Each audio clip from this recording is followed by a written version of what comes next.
أولا ليس اسمه بيع شركة أرامكو، اسمه طرح جزء يسير من هذه الشركة العملاقة يقدر ب5%، طرح مجموعة من الأسهم التي تماثل هذه القيمة. ثانيا تقع المشكلة لدينا حينما يتم التعامل مع القضايا ذات الأبعاد العلمية الدقيقة الرقمية، حين يتم التعامل معها بشيء من العاطفة والأداء غير العلمي، وهذا ما نحاول أنه نتجاوزه الليلة ونتجنبه، ونحاول أن نقدم هذه الرؤية بشكل يعني نستطيع أن نساهم من خلاله في تعزيز هذه القيمة الاقتصادية.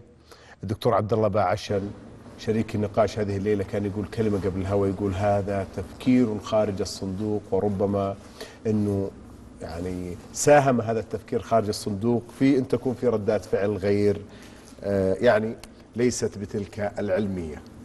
الخبير النفطي والاقتصادي الدكتور محمد الصبان هو ضيفي أيضا من جدة. حياك الله يا دكتور.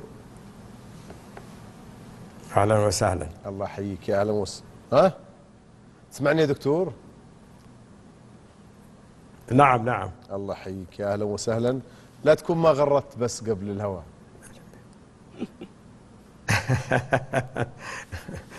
طيب مع الدكتور عبد الله باعشن هنا في الاستديو.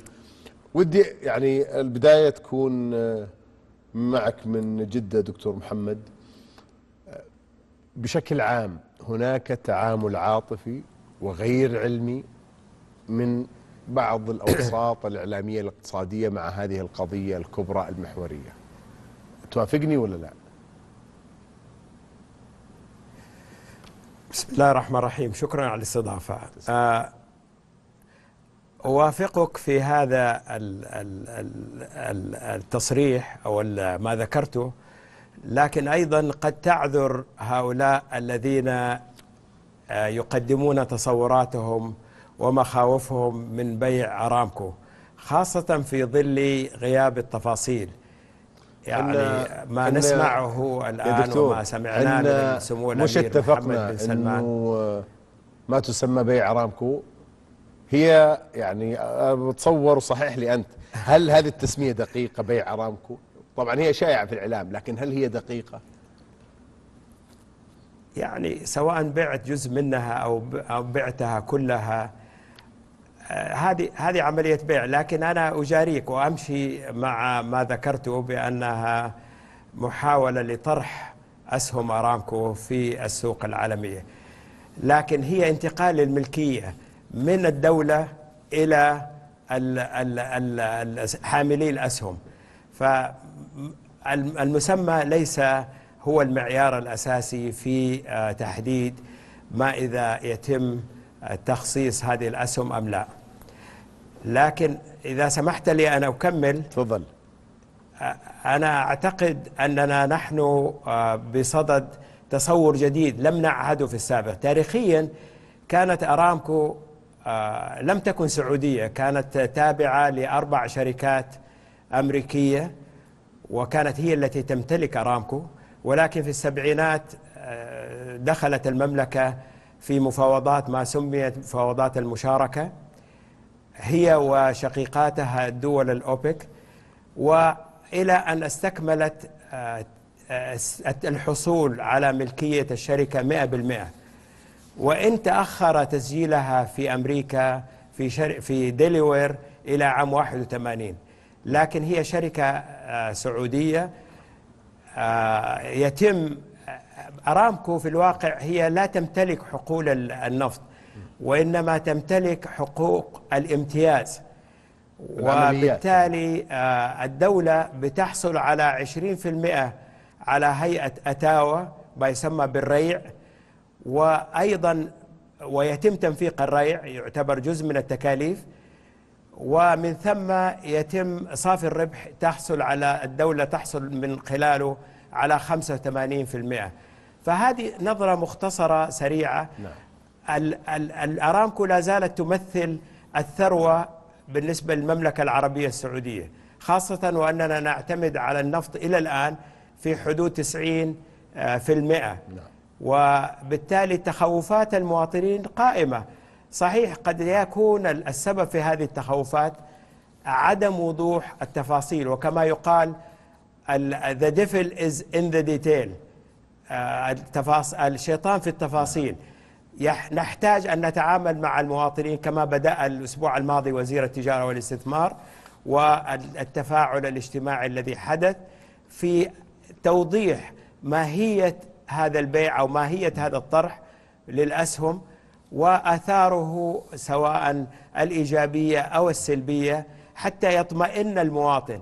وأنا أعتقد أن القرار السياسي قد اتخذ، وكلنا مع الدولة، كلنا مع الحكومة قلبا وقالبا، لكن المحاذير التي ذكرت لابد أن تؤخذ في الاعتبار. طيب دكتور عبد الله بعشن، أيضا في هذا المحور، هل تعاملنا أو اللي صار في الدوائر الإعلامية الاقتصادية كان في شيء من العاطفة أكثر مما هو طرح علمي بالأرقام، يقرأ الجدوى، يعرف لماذا، يطرح أسئلة مثل هل ستستمر هذه الشركة بهذا الشكل إلى متى؟ طيب كل هذه التحولات لا تستلزم تحول في شكل مصدرك الأكبر للدخل؟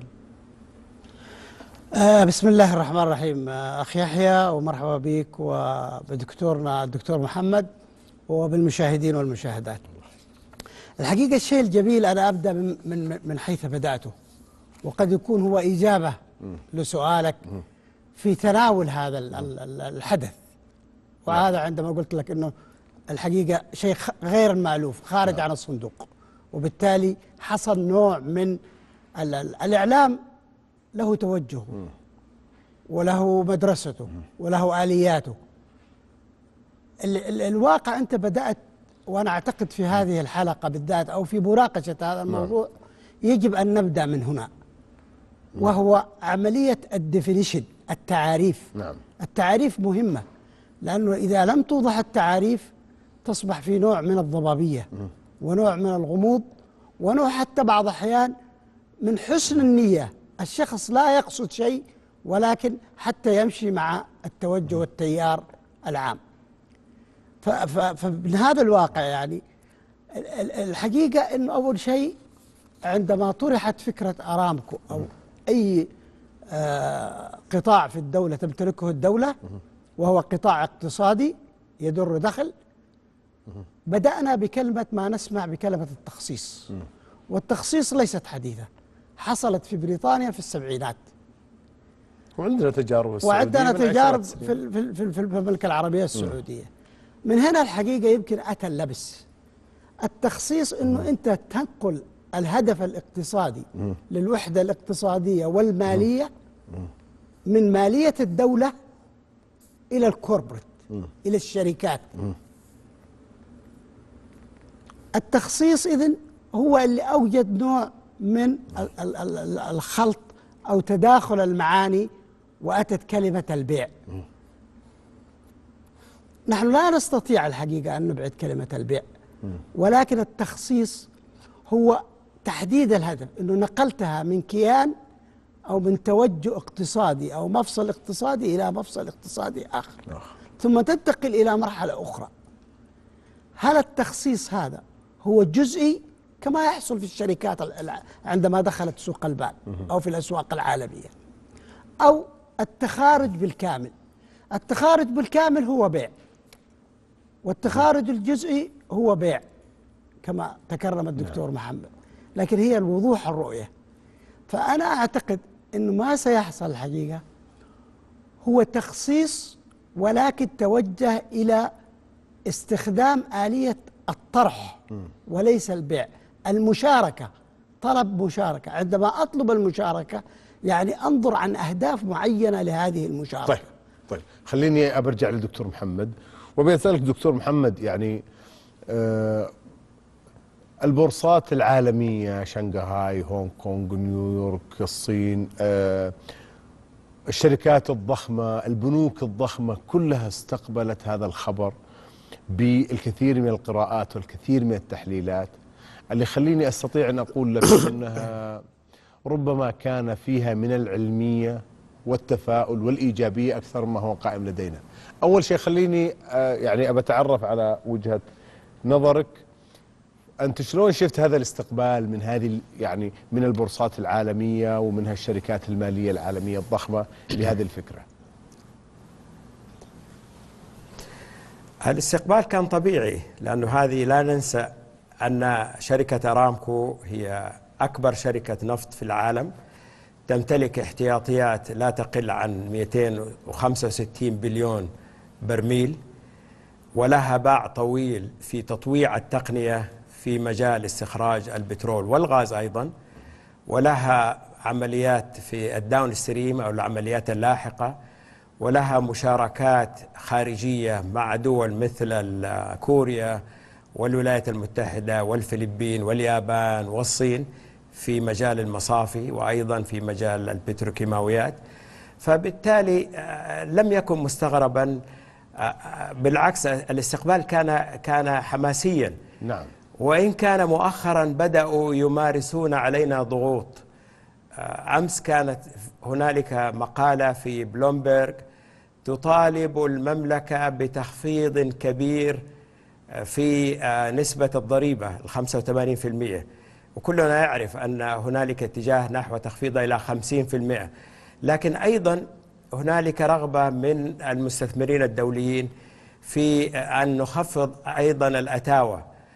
هذه الضغوط لابد أن لا نستسلم لها، لابد أن تكون واضحة تماما أن هذه الصحافة العالمية لها شأنها ولها من يدفعها لكتابة مثل هذا الموضوع. لكن عموما أنا أتوقع أن تخصيص أرامكو بسلبياته وبإيجابياته سيتم استقباله بشكل كبير، خاصة إذا استمرت أسعار النفط في حدود أعلى من 50 وأقل من 60 دولار كما هو الوضع الحالي، مقارنة بالعام الماضي كانت أقل من 50 دولار للبرميل. فبالتالي لا خوف عليها. التخوف المواطنين في المملكة العربية السعودية هو من طبيعة هذا التملك أو هذا التخصيص. هو ترى يا دكتور التخوف مش عند المواطنين، هو في أوساط النخب الاقتصادية خلينا نقول يعني. لا، حتى المواطنين، الخوف من المواطنين اللي ما هي واضحة عندهم الصورة. هذولا يتخذوا التطرف دائما، لا نبيع، لكن الاقتصاديين، واعتقد انني منهم، اعتقد انه لابد ان يتم تقييم الامور والتوازن بين التكلفة والعائد. هذا ما تعلمناه وهذا ما يجب ان يكون في مجال تخصيص أرامكو. طيب أنا برجع لك بعد الفاصل، وبرجع لك دكتور عبد الله باعشن، وبيصير أيضا معنا اتصالات هاتفية أيضا تشاركنا في النقاش. خذ فاصل.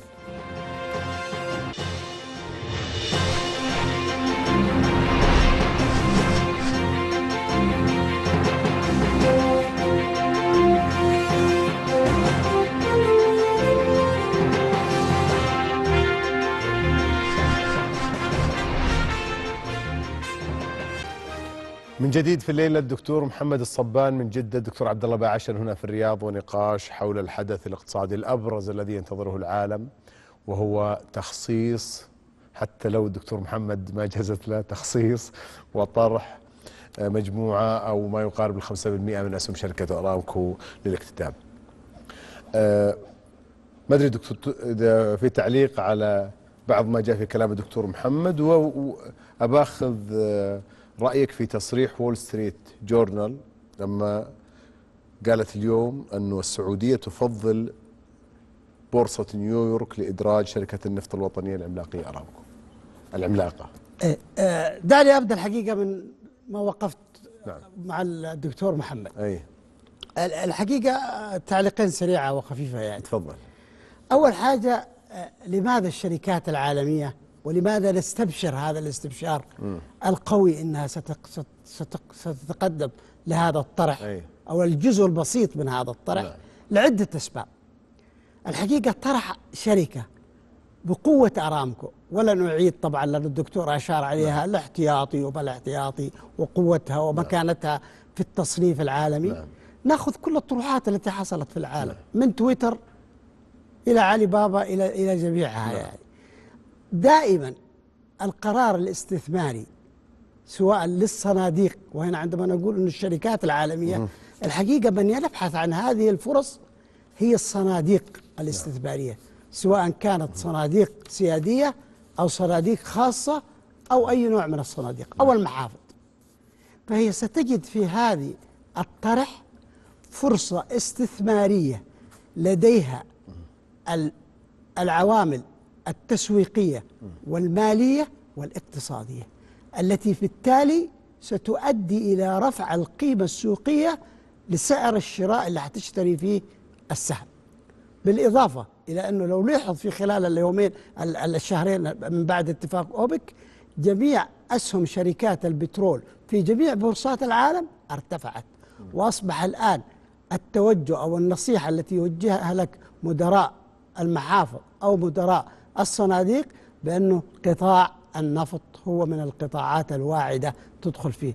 قبل 6 شهور كانت من القطاعات الذي ينصح بأن تخفف المحفظة أو تخرج منها.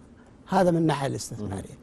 من ناحية الحقيقة حتى نرجع مرة ثانية إلى المصطلحات، لأنه الموضوع اقتصادي وفي شوية ومالي الحقيقة، يمكن حتى أكثر من أنه اقتصادي. العملية أنه أنت ستخصص ملكية دولة. الدولة عندما كانت تملك هذا الشيء بالتعريف العام جميع ما يأتي من دخل من هذا المصدر هو ملك لها، سواء وضعته على شكل ريع وليست أتاوة، لأنه الأتاوة لها تعريف سيء وسمعة سيئة، وحتى في الخارج قد لا يكون في مصلحة تسويق أرامكو أو حتى تسويق المملكة ككل. ثم الضريبة، والضريبة هذه متعارف عليها بل ومحببة إلى الكوربريت أو للاقتصاديات العالمية. طيب. فبالتالي مقبولة. طيب. بس لحظة واحدة، هذه الجزئيتين الحقيقة مهمة جدا حتى ننطلق منها أنه لماذا نبحث عن الجهة الأكثر تأهيل لاستقبال هذا الطرح. سنجد أنه بالنسبة لنيويورك هي أكثر البورصات العالمية التي تستقطب المستثمرين، سواء كانوا صناديق، سواء كانت محافظ، سواء شركات، أو حتى من جميع الشرائح. نعم. فهذا يجعل أنك أنت تفضل، يعني ترى العملية عملية تسويقية بحتة، ليس نتيجة لأي شيء آخر. طيب، خليني أخذ أنا رأي الدكتور محمد فيما تفضلت فيه، ودي أسألك أيضا يا دكتور محمد. المعادلة كما يرى البعض معادلة واضحة جدا. هذه الشركة العملاقة الضخمة سيتم تخصيص 5% من أسهمها. هذا التخصيص سيمثل دعم حقيقي لفكرة التنويع الموارد وتنويع مصادر الدخل. أيضا سيكون يعني الاكتتاب الأضخم في التاريخ. الجانب المهم أن هذه لن تكون إلا خطوة وبداية في المشروع الكبير لشركة أرامكو أن تتحول من كونها مجرد شركة منتجة للنفط إلى كونها شركة رائدة عالميا في مجال التصنيع والطاقة.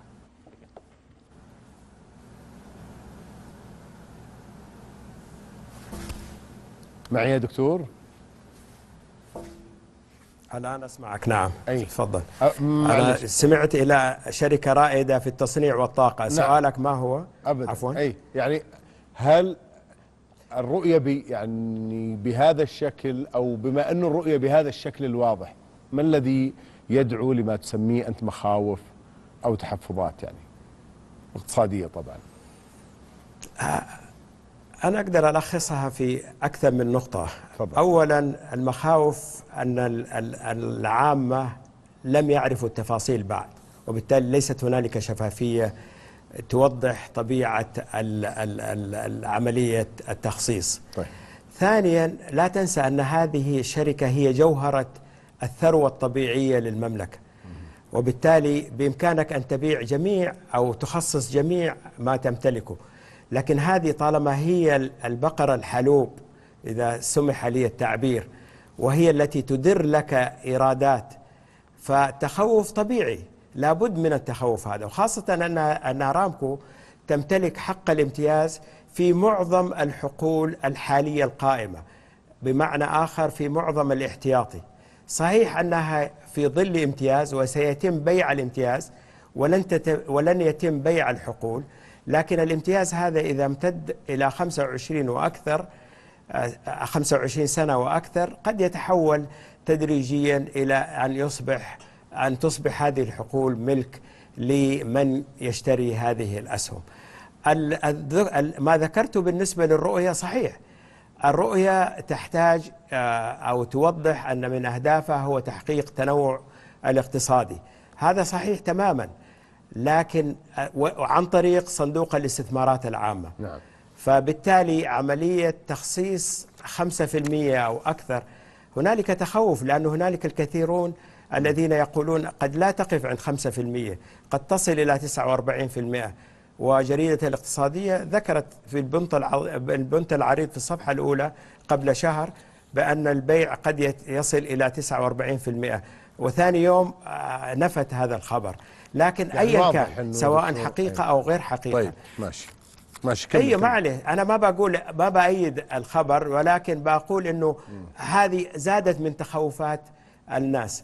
إذا كان ستطرح أو ستعطي حصيلة المبيعات والتي تقدر بحوالي 2 تريليون دولار لصندوق الاستثمارات العامة، هنالك تساؤل حول المخاطر التي قد يواجهها صندوق الاستثمارات العامة. صحيح أنه سيستثمر 50% محليا و50% خارجيا، وسيتم إعادة هيكلته كما ذكر لنا سمو الأمير محمد بن سلمان في لقائنا معه هذا العام. فبالتالي التخوف الموجود، وهذا تخوف طبيعي، أنا أعتقد أنه لابد للدولة أن تتقبل هذه التخوفات وتتعامل معها. التخوف ماذا لو فشل صندوق الاستثمارات العامة في تحقيق أرباح مناسبة، وبالتالي قد يؤدي هذا إلى ضياع الثروة أرامكو. فهذه أسئلة مشروعة، وأنا أعتقد أن النية في برنامج الرؤية جيد، وكما ذكر الأخ عبد الله هو تفكير خارج الصندوق صحيح، لكن أيضا لابد أن نأخذ في الاعتبار المخاطر الملازمة والمصاحبة لعملية تخصيص 5% و10% و49% من أرامكو. طيب. أنا في تصوري أن هنالك مزايا، يعني مثلا من مزايا تخصيص أرامكو تحسين مستوى الأداء. الأمير محمد بن سلمان حينما شرح الرؤية ذكر بأننا نشعر بأن أرامكو تسلل لها الفساد بصورة أو بأخرى، وبالتالي وجود مالكي أسهم 5% و10% في مجلس الإدارة سيؤدي إلى كشف الدفاتر، إلى المحاسبة، إلى المساءلة. طيب. وبالتالي هذه أحد المزايا، لكن تقابلها مخاطر. واحد من المخاوف اللي تفضلت فيها يا دكتور اللي هو موضوع الشفافية. ستصبح الشفافية عنصرا أساسيا ومطلوبا. مظبوط. الشفافية هي جزء رئيسي من الرؤية، ولا بد أن يتحقق في كل مرحلة. طيب. والمواطن يود أن يرى هذه الشفافية، وأنا أعتقد أن الدولة صادقة في توضيح كل هذا، وبإذن الله سيكون هنالك شرح قبل عملية البيع لتفاصيل بيع أرامكو، وما إذا النسبة كانت 49 أو أقل من ذلك. أيضا نقطة أخرى، قد تتأجل عملية بيع أرامكو إذا ما تستمر تحسن أسعار البترول مثلا، وخفت الضائقة المالية التي تواجهها المملكة. كثير من السيناريوهات لا زالت قائمة، لا يعني هذا بالضرورة أن هنالك تاريخ محدد لابد أن تقوم الدولة من خلاله بتخصيص هذا الجزء أو ذاك الجزء. طيب خلي بسمع رأي الدكتور عبد الله عشان مع العلم أنه يعني النقاط اللي أشار لها الدكتور محمد، موضوع التخوف اللي صار عند العامة، وأنا أتصور أنه يعني بالعامة ربما ليسوا داخلين في هذه التفاصيل، هم يأخذون العناوين بحكم الموضوع متخصص، يقرون الصحافة، وهنا يأتي الدور على يعني الطيف الإعلامي الاقتصادي أو الاقتصاديين اللي يتحدثون في الإعلام. الجانب الثاني موضوع الشفافية، أنها يعني قد تكون واحدة من العوائق، لا هي الشفافية ستكون واحد من أهم النتائج والمطالب لعملية الاكتتاب. أنا أبي تعليقك على كلام الدكتور وبرجع أيضا. أوكي، أول تعليق عليك الحقيقة أي. أنه يجب أن تكون عادلا في الوقت، في توزيع الوقت. طيب أو انا اعتراض يعني. اتصور انه الدكتور محمد ايضا في عنده الملاحظه عليه. ممتاز يعني هذا واحد. وانا عندي نفس الملاحظه. خلاص يعني اتفقنا. وش رايكم امشي يا دكتور؟ الشيء الاخر الحقيقه والله التخوف. تخليني انا والاخ عبد الله احسن. كلكم بركه. الله يخليك. طيب يا دكتور، طيب الحقيقه التخوف اللي ابداه الدكتور انا قد اتفق في جزء ولكن اختلف في جزء اكبر. التخوف الواقع هو تخوف العامه، لانه يمكن زي ما اشرت لم توصل لهم الرساله صح، بسوء استخدام المعلومه، نشر المعلومه، ايضاح المعلومه، الطلوع المعلومات. لكن الحقيقه التخوف هو اكثر من هذا، سواء على مستوى العامه او على مستوى اصحاب الفكر او على مستوى اي طرف اخر. انه اول شيء انت لما تعطي 5% اي جزء من الطرح، معناه انت هذا طرح عام. الطرح العام هناك انواع من الطرح في الاسواق العالميه، في طرح عام وطرح خاص. الطرح الخاص تختار من يشاركك في هذا الطرح او من يشاركك في مستقبل هذا الكيان. الطرح العام لا تستطيع ان تسيطر على من يدخل معك. فقد انت عندك ارامكو ليست اقتصاديا فقط، هي لها معاني كثيره، اقتصاديه، امنيه، اجتماعيه. فبالتالي عندما تدخل هذه الصناديق او هذه الشركات كيف تستطيع ان تغربل اهدافك، وخاصه انه انت كذلك ارامكو جزء او العنصر الرئيسي من اوبك. فبالتالي انت تملك القرار الان في رفع الانتاج، في تخفيض الانتاج. لما ادخل معك شركاء قد يتضارب قرارك مع قراري او مصلحتك مع مصلحتي. قد يقول قائل انه ال5% ما لها تاثير دائما في التصويت، لكن اقل حاجه سيكون لها تاثير في الديسكلوجر، في ايضاح المعلومات اني اختلفت معك في هذا القرار. يعني بس في تجارب هنا التخوف. دكتور، في تجارب دوليه عالميه نعم كبيرة في تجارب، انا ما اقول لك يعني لا نصنع العجله، لكن هذا التخوف. بس حتى التجارب، هل وجدت مثلا في مصانع الاسلحه في الولايات المتحده او في هذا دخول مستثمرين؟ الان بدا هي يختلف عن اهداف الاستثمار. بس يا دكتور شركات مثل شركه رويال داتش، شيل، شركه موبيل، يعني هذه ايضا شركات في لها بعد سيادي وموجوده ايضا في البورصات. لعلمك جميع، وممكن يصحح للدكتور وهو خبير نفط، جميع شركات النفط هي ليست شركات حكوميه. انت تروح تشتري الارض، واذا طلع عندك بير بترول تكون شركه وتبدا. هي شركات. الان الحفارات، الحفر الصخري، هذه كلها شركات خاصه. يعني لا، انا اقصد انها هي مدرجه في الكثير من هي البورصات. مدرجه، بس في فرق بين الادراج وبين انه تملك انت كدوله زي سابك. سابك لا زلت تملك فيها 70%. ارامكو ستظل تملك 95%. هذا احد الاعتبارات الحقيقيه. طيب. الاعتبار الثاني ويمكن لا اشار اليها الدكتور، هي عمليه مدى الاستفاده، لانه انت عندك اولويات. انت ماذا الهدف هنا؟ الشفافيه يجب ان تكون واضحه اكثر. انه تستخدم هذه الاموال، يجب ان تستخدم في قيمه مضافه، او انه انت تكون في وضع اقتصادي ومالي اللي هي هذه العائده من الطرح. طيب هذه بتروح لصندوق الاستثمارات العامه، وهذا اللي اشار اليه الدكتور الحقيقه، ويشير اليه كثير من المفكرين وحتى اذا كان قلنا العامه، ولو انا لا اتفق بكلمه العامه. يعني لان ما اعتقد العامه يهتم كثير بهذه التفاصيل. شايف كيف؟ انه هل عندك درجه عاليه؟ طبعا صندوق الاستثمارات العامه في الفتره الاخيره صار له اعاده هيكله، اضيف له كفاءات عاليه، توجهاته اصبحت واضحه. بس حتى صندوق الاستثمارات العامه ليس لديه الشفافيه كما كانت ارامكو من اول، فهو صندوق مغلق. بس يعني فهنا هذه احد التخوفات. يا دكتور ارقامه الان، صفقاته واضحه، الشركات اللي ساهم فيها كانت الكثير منها او شو اسمه كلها شركات تشتغل على استثمار المستقبل، سواء في سوفت بانك، سواء في الكثير من شركات التقنيه. بس انت لما تدخل في سوفت بانك او في اي شركه من شركات التقنيه، هناك مذكره طرح تطرح لك ولغيرك. مذكره الطرح هذه تكون فيها كل الشفافيات. انا اديك مثال يمكن اكثر وضوحا. طيب. لأنه نختلف يعني يختلف في هذا. أنت لما جيت تأخذ القرض في المملكة العربية السعودية، من قرأ واهتم بقراءة طرح سندات ستجد فيها من الشفافية عن الاقتصاد السعودي وعن الناحية الاقتصادية والاجتماعية والقانونية والتطورات لم يكن موجود، لأنه هذه أحد متطلبات. فأنت مذكرة الطرح شايف كيف؟ وهذا يفسر حجم الإقبال العالمي لصناعة السندات. نعم. فإذا لا نرجع للصناديق. نعم. الصناديق السيادية دائما الصناديق السيادية ليس لديها الشفافية لأنها مملوكة للدول. طيب تسمح لي اروح دكتور محمد؟ تفضل. ولا تقول لا في حاجة واحدة لسه طيب. اللي هو الاستخدام زي ما طيب. قلت، ولا هذا ما أدري أنت نسيتنا.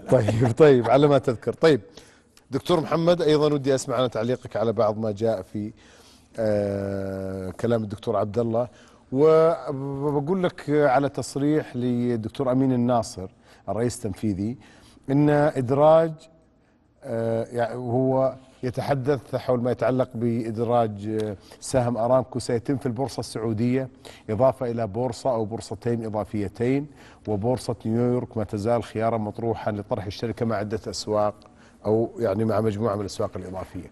معناه حتى السوق السعودي أيضا سيكون له نصيب من هذا الطرح، وأتصور أن هذا سيمثل إضافة ضخمة جدا للسوق السعودي.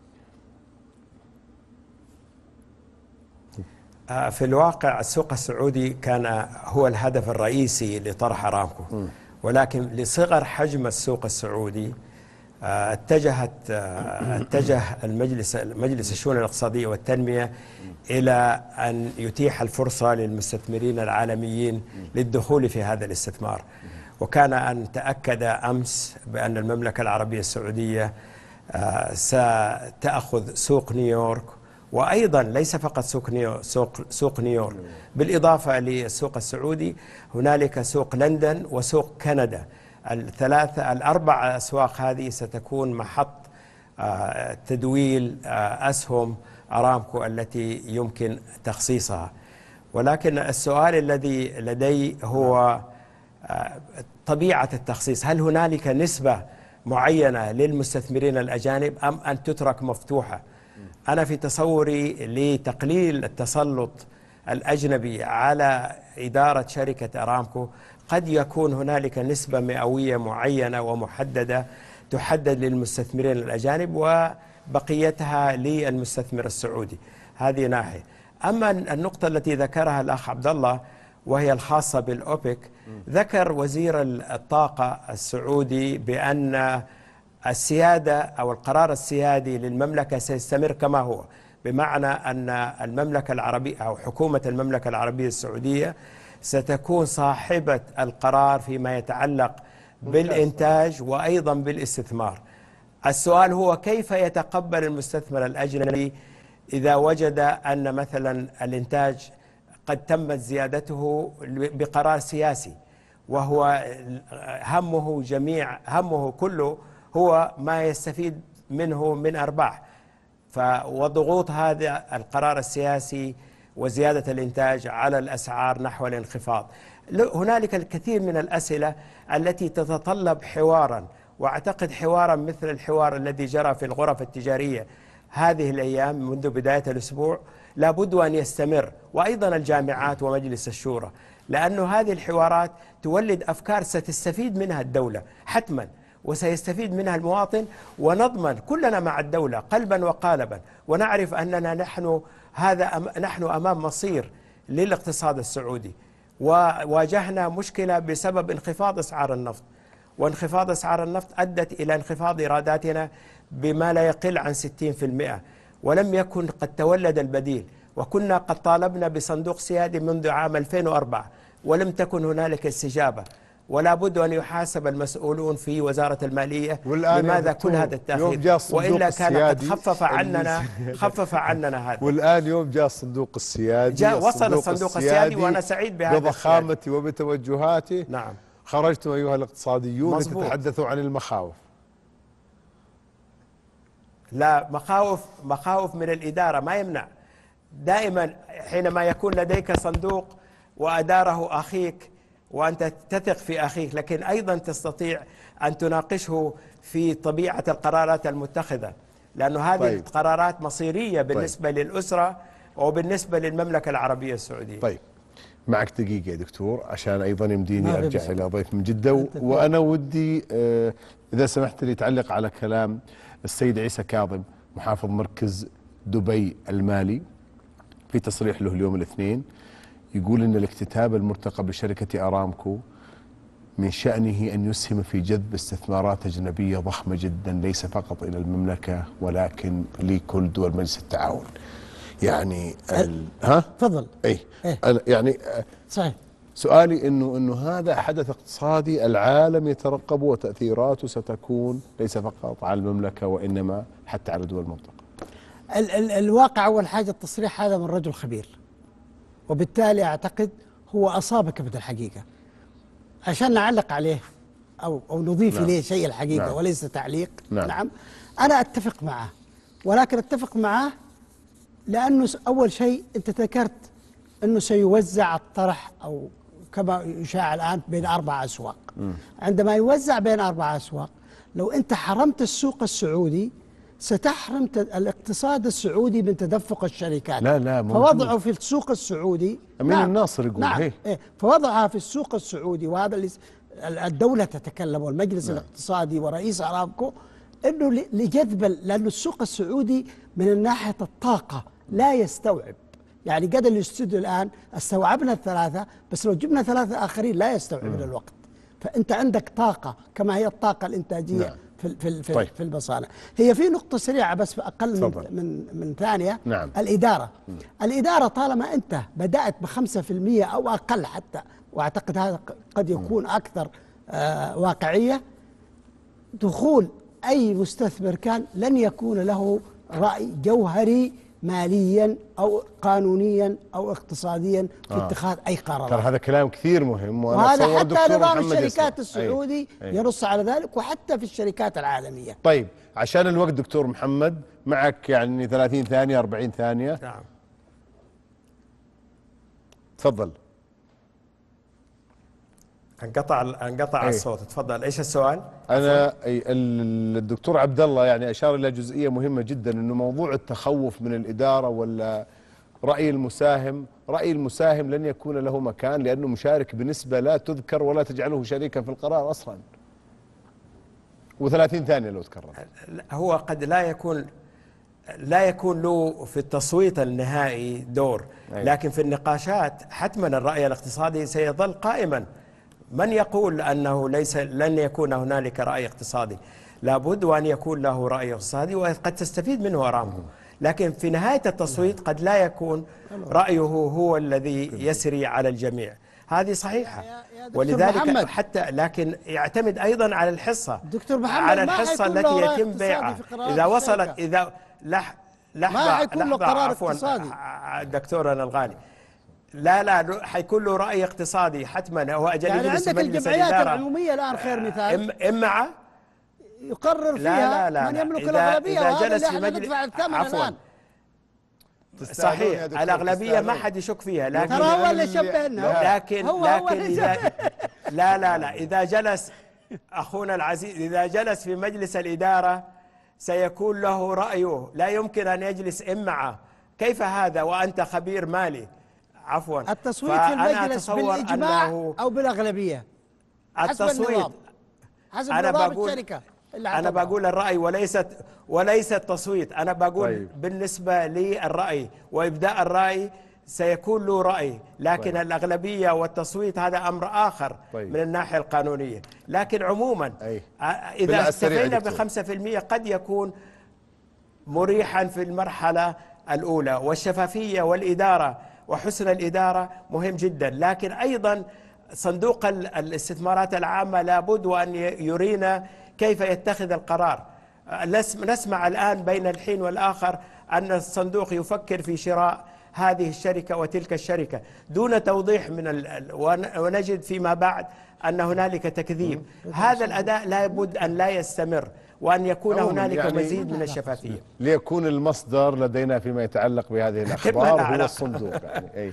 طيب أنا أشكرك يا دكتور شكرا جزيلا، وأقول شو اسمه إذا تسمعني يا دكتور.